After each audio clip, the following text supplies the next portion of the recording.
Pyrotechny, or the art of making fireworks at little cost and with complete safety and cleanliness, with 124 illustrations of forms and diagrams for manufacture and exhibition.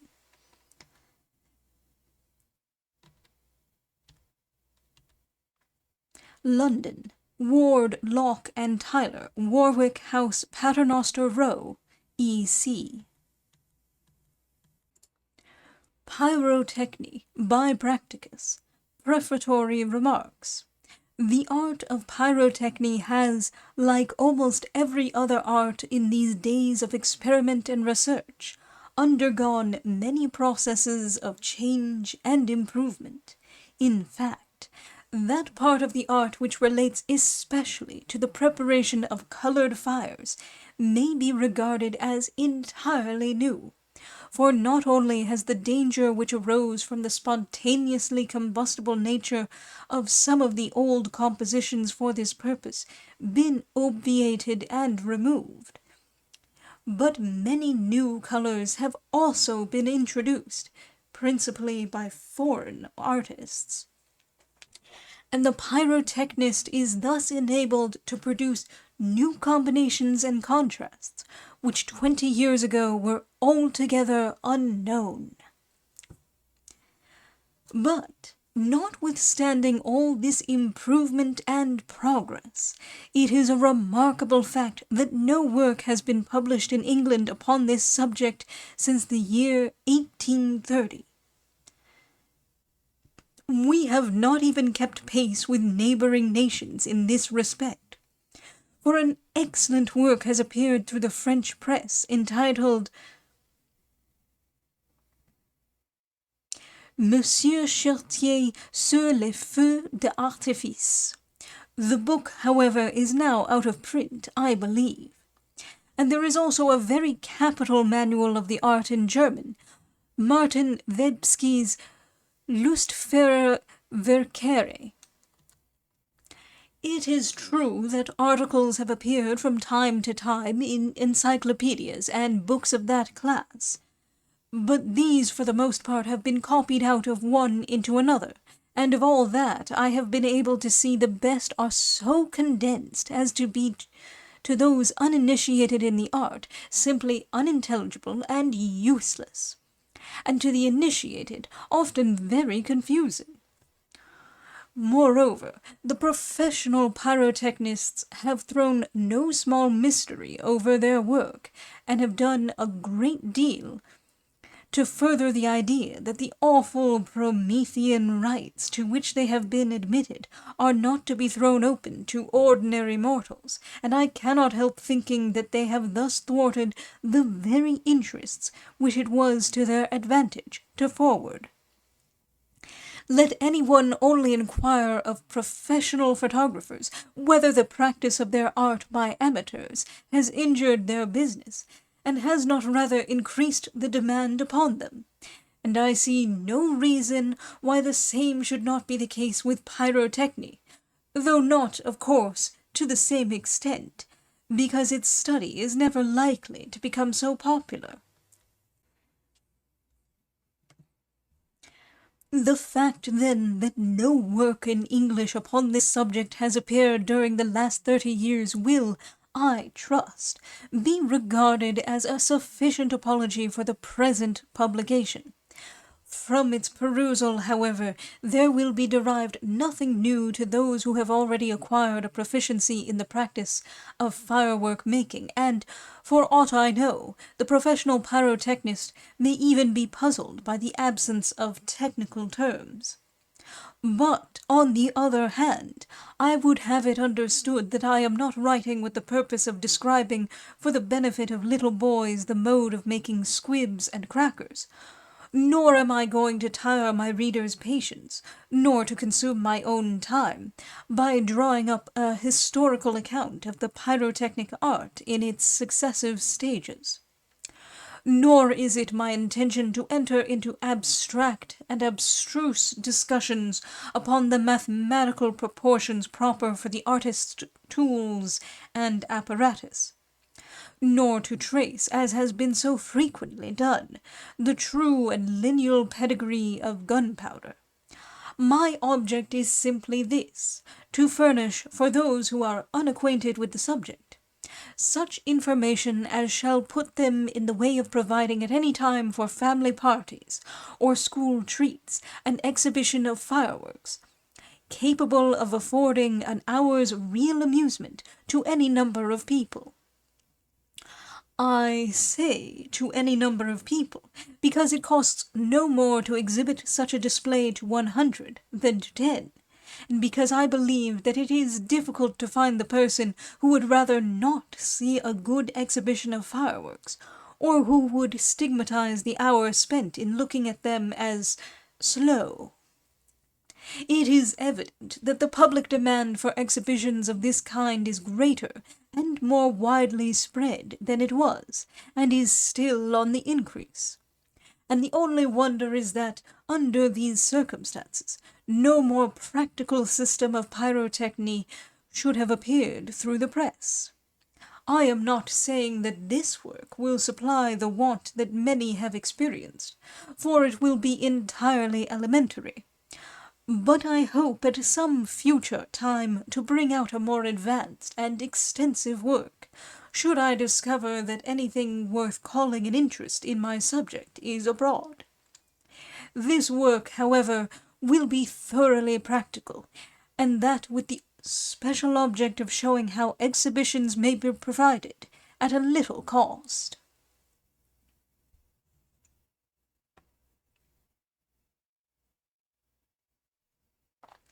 Now, there are 3 things which have been generally alleged and admitted as sufficient reasons against the practice of pyrotechny. These are danger, dirt, and expense. Upon each of these 3 subjects I will state what experience has taught me to be the truth. First, as to danger. The explosion of firework factories from time to time has given a high color to the risk which the public considers inseparable from any such manufacture.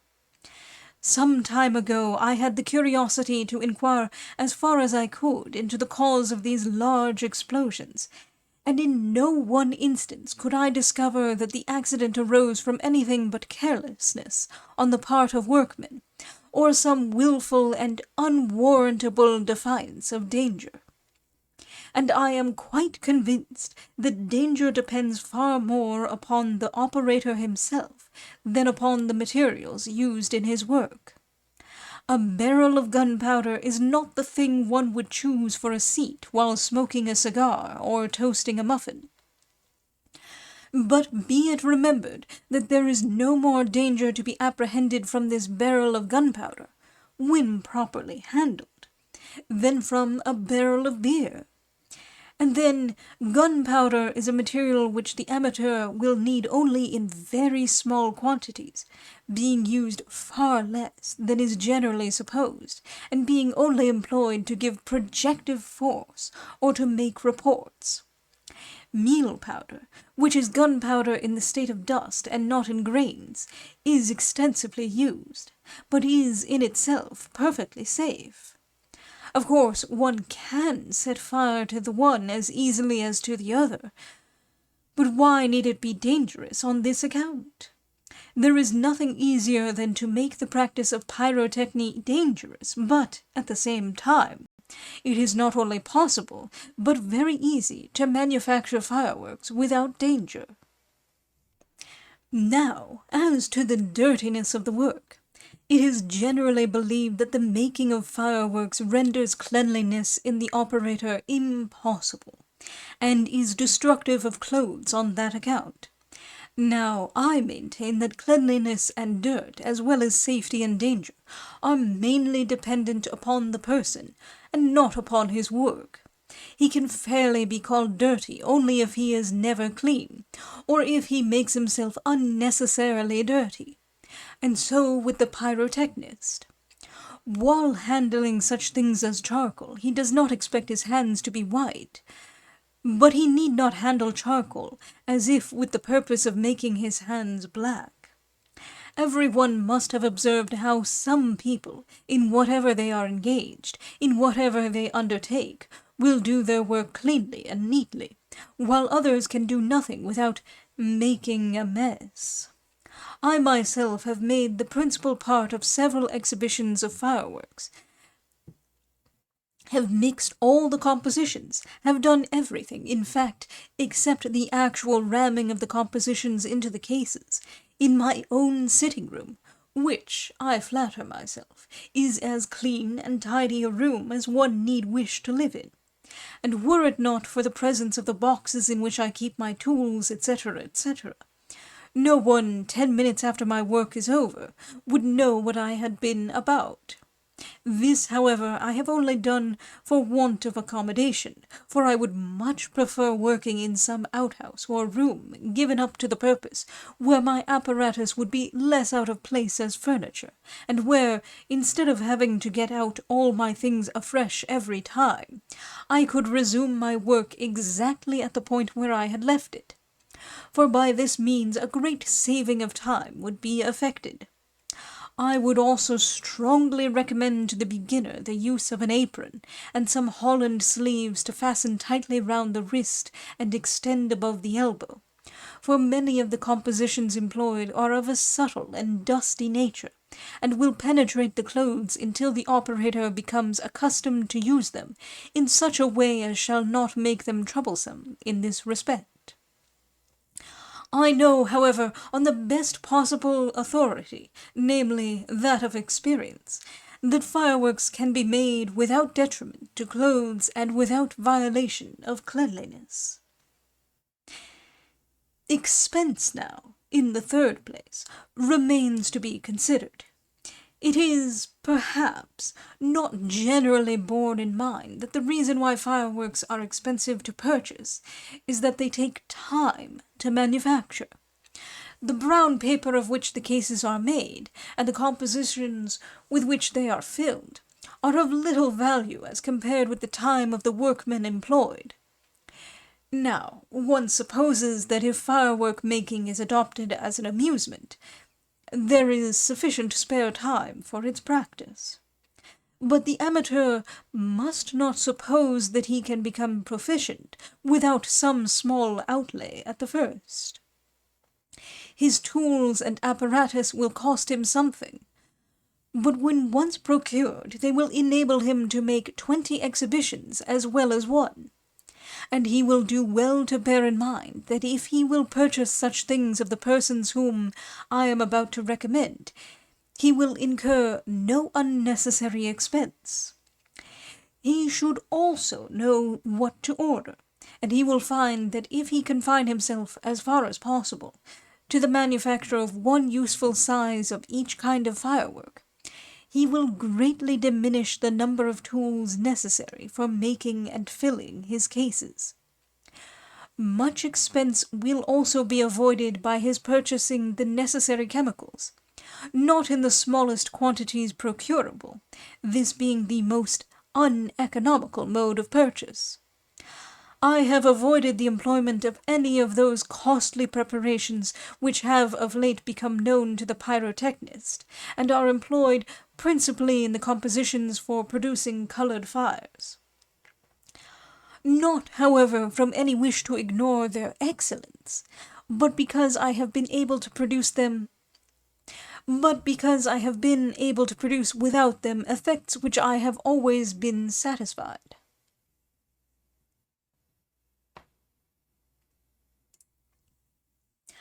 I shall now append a list of those fireworks the manufacture of which it is my intention to describe, and which in combination will be found to produce all the effects that the amateur need desire. Rockets with heads of brilliant, tailed, and coloured stars, and golden rains.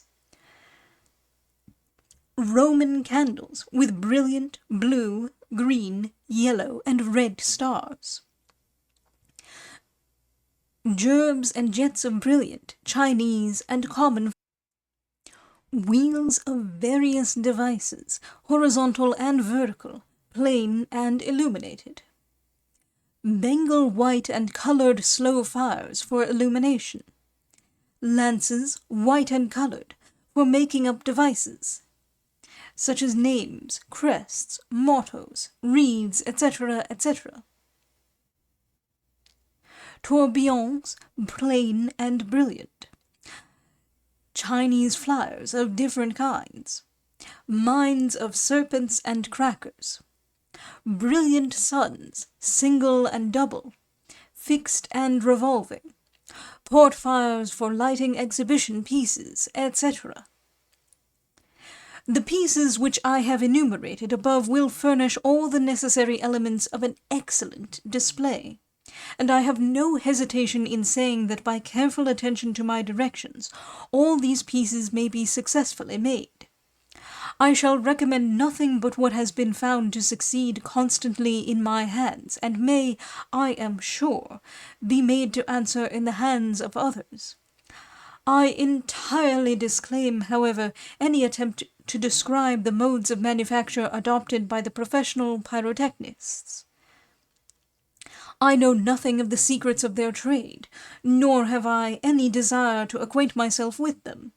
I only know that my own system of working never plays me false, however different it may be from theirs. There are, however, a few things which I strongly recommend the amateur not to attempt to make, for the reason that their manufacture entails a considerable amount of tedious and uninteresting work, and they may be bought ready-made of the professional pyrotechnists at a cost to which no one need object. They are such things as quick match, mine serpents, and crackers, and pinwheels, if indeed these are necessary. I will now proceed to give an idea of the relative numbers in which the several pieces may be employed to form a good exhibition. This will, of course, be but a mere sketch or outline, intended to show how things, very simple in themselves, may be rendered very effective in combination.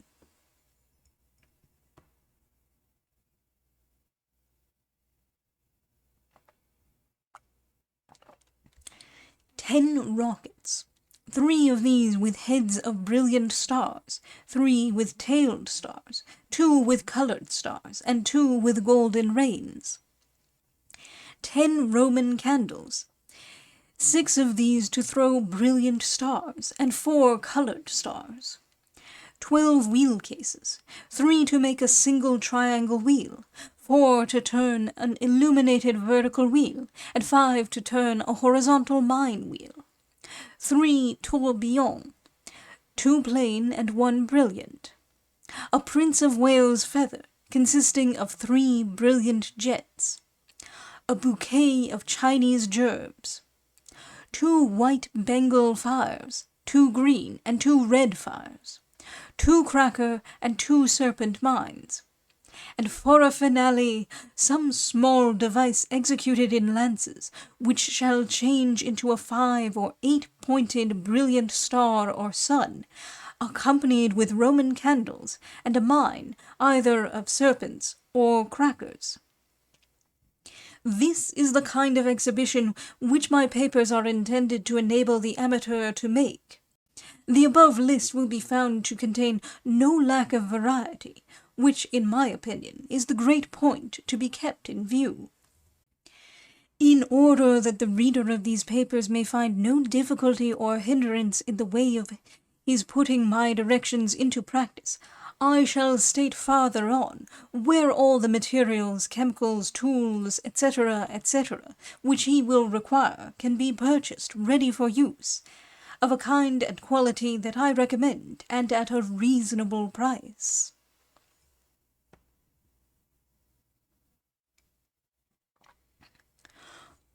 But before concluding this part, I would impress upon the amateur the advantages to be derived from adopting a fixed plan of operations in preparing for his exhibition. If he would do his work well, he must learn to do it with the greatest economy of time and labor and material. He should first decide of what pieces his exhibition is to consist.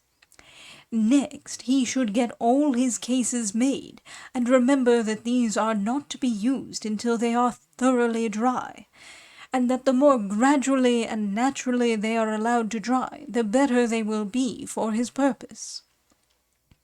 He should commence the filling of one kind of piece, and finish all of that species up to a certain point, before he begins upon any other kind. He should calculate the quantity of composition necessary for them, and not mix it until the cases are ready to receive it, and he has time to fill them. A very little practice will enable him to judge correctly the quantity necessary, but let him not hurry over this part of his work, for a very slight inaccuracy in reckoning the quantities of the several ingredients may spoil a large batch of composition. The old proverb, "the more haste, the less speed," is at least as true in the practice of firework making as in any other work. By mixing up no more composition than he really requires, he will both avoid waste and have no odds and ends of combustible mixture to take care of. He may perhaps think this piece of advice very unnecessary, but he will soon arrive at the conclusion that it is well worth his attention. Let him also bear in mind that he will require to get out as many tools for the making of one rocket as of 10, and that when he has them to his hand he cannot do better than finish the 10.